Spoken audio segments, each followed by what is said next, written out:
I believe blessing plays a significant role in God's plan of redemption in that blessing is the goal of God's plan of redemption.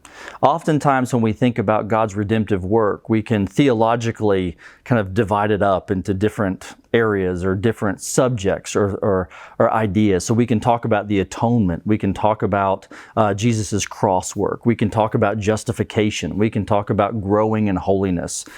We can kind of pick up these theological topics. And if we want to think, okay, how does blessing fit into that kind of systematic discussion of redemption or what God is doing to redeem His people? I think ultimately blessing is what God has been working to ever since the beginning. From Genesis chapter 1 to Revelation 22, God's redemptive work has been bringing His people into a place of experiencing His blessing, but also mediating His blessing, right? So as Christians today, when we think about God's redemptive work in our lives, we're not just the recipient of God's blessing. We are that for sure.